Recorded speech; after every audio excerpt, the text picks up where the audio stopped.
Hola, hola, bienvenido, bienvenida. Aquí estoy de regreso en este episodio de Tras las huellas de Santa Hildegarda para compartirte más de ella. Para entender mejor a Santa Hildegarda y el impacto de sus obras, es bien importante conocer el contexto histórico en el que vivió. Como se dice, no puedes juzgar la historia de acuerdo a lo que tú ya sabes en este momento o a lo que estás viviendo. Siempre hay que ver el contexto, qué está pasando, qué pasaba, en qué creían y todo, ¿verdad? Entonces, en este episodio nos echaremos el clavado en la Europa medieval. Vamos a explorar el contorno cultural, social y religioso de la época y cómo influyó en la vida y obra de Hildegarda. Entonces, fíjense cómo el contexto histórico-cultural de esta época está caracterizado por importantes transformaciones en Europa.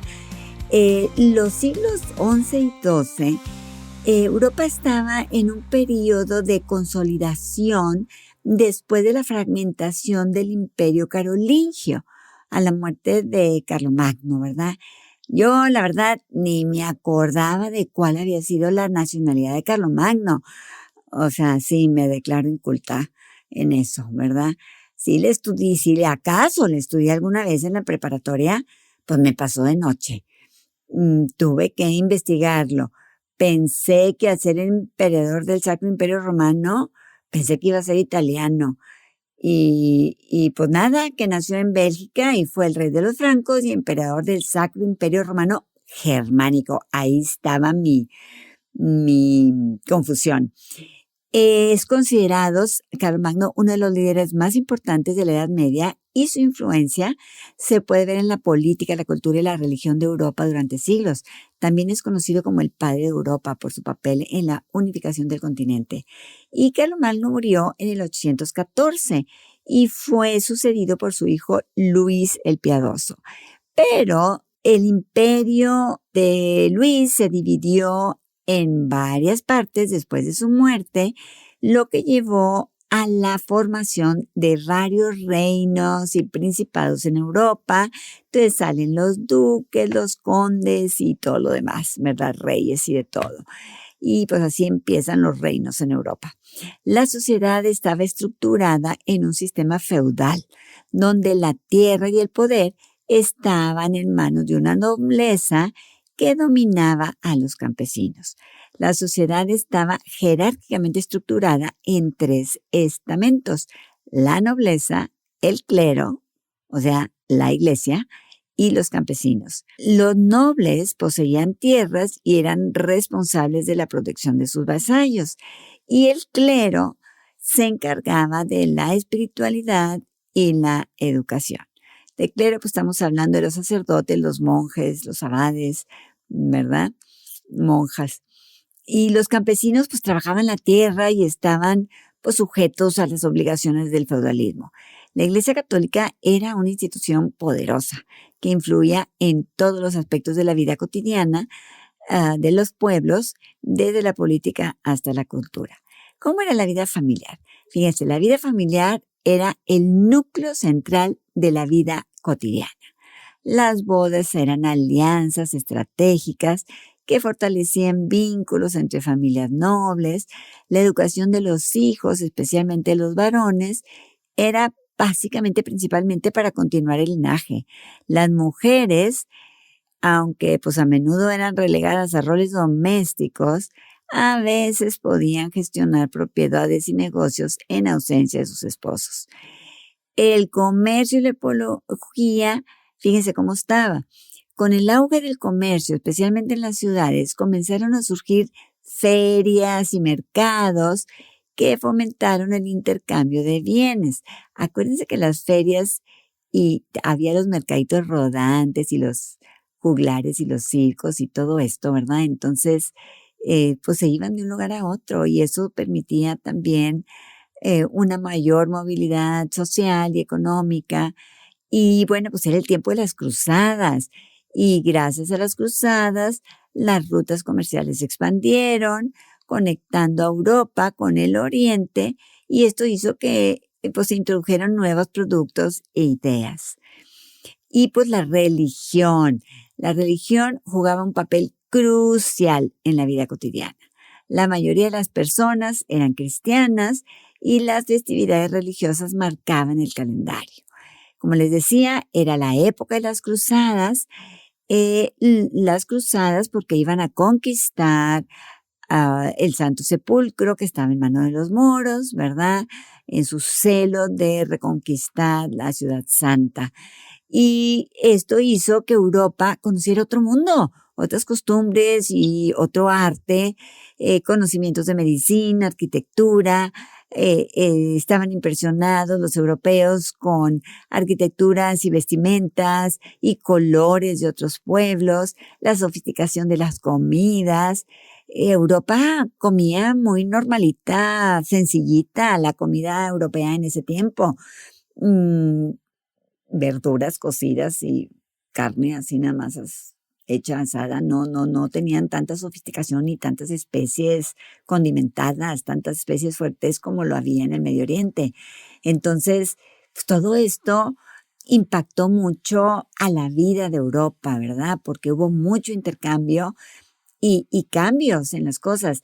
La ropa en Europa pues era muy sencilla y llegan allá al Medio Oriente y ven a los sultanes y ven a todos estos coloridos que tienen los persas y todo, pues, oye, el tipo de vestido y todo, pues, influye en su vida. Las peregrinaciones se dan mucho a lugares sagrados, esos eran muy comunes, y las iglesias y los monasterios eran centros de vida comunitaria y educativa. Entonces, la influencia de la iglesia también se reflejaba en la vida moral y las costumbres sociales. Fíjate, en este periodo también hubo reformas en la iglesia. Este periodo fue testigo de bastantes reformas buscando erradicar, por un lado, la simonía, que era la compra y venta de cargos eclesiásticos, y también promover una vida más espiritual y menos corrupta entre el clero. Había mucha corrupción. El papado comenzó a recuperar su autoridad y a impulsar una serie de reformas que se consolidaron en el siglo XII, marcando el camino hacia la Alta Edad Media. En esta época crecen las órdenes monásticas. Fíjense, durante el siglo XI, la Iglesia Católica se encontraba en un proceso de reforma que buscaba revitalizar la vida espiritual y mejorar la disciplina del clero. De veras, muchos clérigos llevaban una vida muy disoluta. Y esto pues impulsó la reforma que llevó a la creación y a la expansión de muchas órdenes monásticas, que estas órdenes florecieron en este periodo. Estas comunidades buscaban un regreso a la austeridad, a la devoción, influyendo en la vida religiosa y espiritual de la época, ¿verdad? O sea, decían, no es posible tanta opulencia, tanto desorden en la vida de la gente y de los clérigos, ¿verdad? Entonces, por eso salen las órdenes religiosas. Y Legarda fue miembro de la orden benedictina y su monasterio pues reflejó estas preocupaciones reformistas también. Y bueno, fíjense, de veras, el Señor manda siempre en la historia, a pesar de que pues la historia de la iglesia es como la historia del pueblo de Israel, somos una continuidad. O sea, si vemos la historia de Israel, o sea, eran unos cabezones. O sea, el Señor les decía para acá y ellos jalaban para el otro lado, ¿verdad? Les daba sus lineamientos, sus principios, su ley y la quebraban a cada rato, ¿verdad? Entonces era como todo un ciclo, un círculo en donde, ay, sí, Señor, perdónanos, o sea, se alejaban del Señor, venían las calamidades, les iba mal, perdían las guerras, se tenían que arrepentir, reconocían su pecado, reconocían que habían hecho mal y entonces hacían sus promesas otra vez, sí, Señor, ya te vamos a seguir y ya no vamos a ser idólatras y todo. El Señor siempre mandaba profetas o gente santa a recordarles qué era lo que tenían que vivir. Y caezones al ratito volvían a seguir cayendo. Y así es la historia del pueblo de Israel. Todo el Antiguo Testamento así es. una caída tras otra. Y ay, sí, otra vez nos portamos bien y otra vez volvían a caer en la idolatría. Y no, sí, ya nos volvemos a portar bien y otra vez se alejaban del Señor. Bueno, pues así pasa y así seguimos siendo humanos, pecadores que caemos y una y otra vez. ¿Cuántas veces no nos confesamos de las mismas cosas nosotros, verdad? O sea, dices, híjole, no es posible, ya me confesé de esto hace 3 meses y hace 2 meses y el mes pasado y vuelvo a caer en lo mismo, ¿verdad?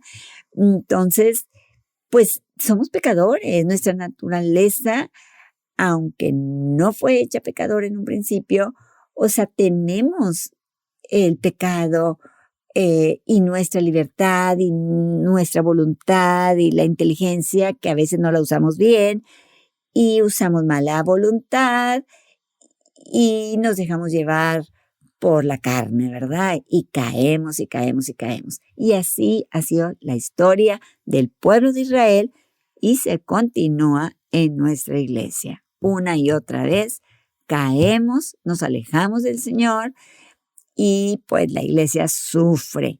Pero en todo momento el Señor es bueno y misericordioso. En toda la historia de la iglesia, el Señor Dios escoge gente para renovar su iglesia.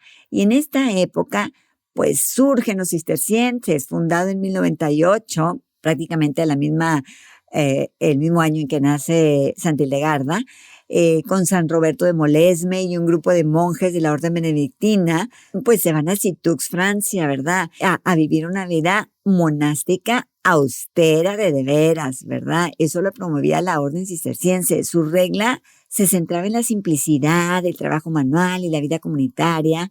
Se destacaron por su arquitectura sencillita, sus monasterios que se construyeron en lugares apartados y con un diseño muy funcional. Le sigue San Alberico, San Esteban y bueno, pues de ahí de San Esteban Harding llega San Bernardo de Claraval, que fue un importante personaje de la historia de la iglesia y de la época de ese momento y en la vida de Santa Hildegarda. De hecho, Santa Hildegarda le manda sus escritos y le pide a Bernardo que decida en un momento dado, pues si estos escritos eran de Dios o no eran de Dios, ¿verdad? Entonces, bueno, fue un tiempo de crisis en la iglesia porque hay 2 papas o 3, o mejor dicho, había un papa y hay otro cisma que lo provoca Federico Barbarroja y pone a un antipapa. Bueno, era un relajo. Mi marido y yo fuimos a Francia, como en el 2012 por ahí. Visitamos, yo quería ir a Citux. Bernardo es de mis santos favoritos. De hecho, uno de mis hijos se llama Bernardo, otro Roberto, otro Esteban, en honor a estos monjes rebeldes, ¿verdad? De esa época. Y pues bueno, Cluny estaba en ruinas. Fuimos a Citux, que es donde estaba San Bernardo. Ahí sigue el convento en pie. Bueno, lo renovaron, lo revolvieron a hacer porque en la época de la Ilustración y todo eso, que no quieren nada de la iglesia, pues destruyen muchos de los monasterios y todo. Entonces se llevaron sus piedras y todo, pues para construir otras cosas, ¿verdad? Entonces, bueno, lo reconstruyeron y sigue en pie. Citux fue un regalazo y una bendición estar ahí. No saben. O sea, la paz, el amor, el estar en la liturgia de las horas, en la misa, la iglesia sencillita, no tienen adornos. De hecho, bueno, sí tenían ahí adornos porque se conmemoraban los 800 años, 800 años de los cistercienses, o 1000 años. Entonces, los benedictinos les habían regalado unos iconos, tanto de San Roberto, San Bernardo, San Esteban, San Alberico, a los cistercienses. Entonces, ahí los tenían. Era todo el adorno que había. No había más, pero bien bonito, bien sencillito, todo muy padre. Un regalo del Señor ahí. Bueno, también se fundan otra orden, los cartujos, fundados por San Bruno, y también ellos se caracterizaban por una vida ermítica y en silencio. buscaba una vida profunda de oración y contemplación. Tenían comunidades muy estrictas, dedicándose al retiro espiritual. Los de Cluny, los clunienses, aunque la orden cluniense se había establecido en el siglo X, alcanzó su apogeo en el siglo XII y se convirtieron en centros importantes de influencia espiritual y cultural, promoviendo un estilo de vida monástica que combinaba la oración con el arte y la cultura. Tenían la cultura, la vida monástica de pues el orar, oración y liturgia, trabajo manual, educación y estudio, hospitalidad y servicio, daban mucha hospitalidad, los monjes atendían a quienes buscaban ayuda, los peregrinos buscaban sanación y espiritualidad.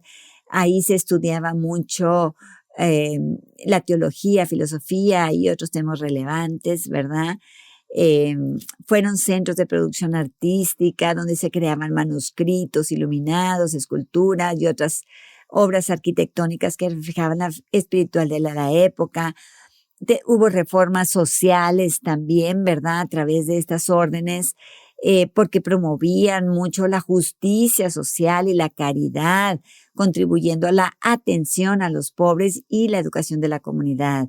En cuanto a la cultura y el conocimiento, pues durante este periodo hubo un renacimiento cultural, con un renovado interés en la filosofía, la literatura y el conocimiento. Empiezan las universidades como París y Bolonia, mucho intercambio con el mundo islámico fue fundamental para el desarrollo del pensamiento europeo.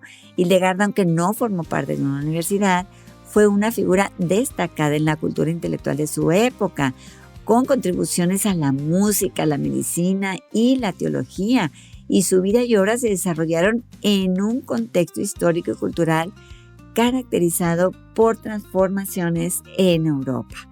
Entonces, bueno, aquí le voy a dejar porque pues sigue mucho más, pero no me quiero quedar a medias de lo siguiente. Entonces, bueno, en este episodio hemos explorado más o menos cómo era el contexto histórico y en el próximo episodio vamos a profundizar en la formación monástica y las visiones que la convirtieron en una de las místicas más influyentes de su época.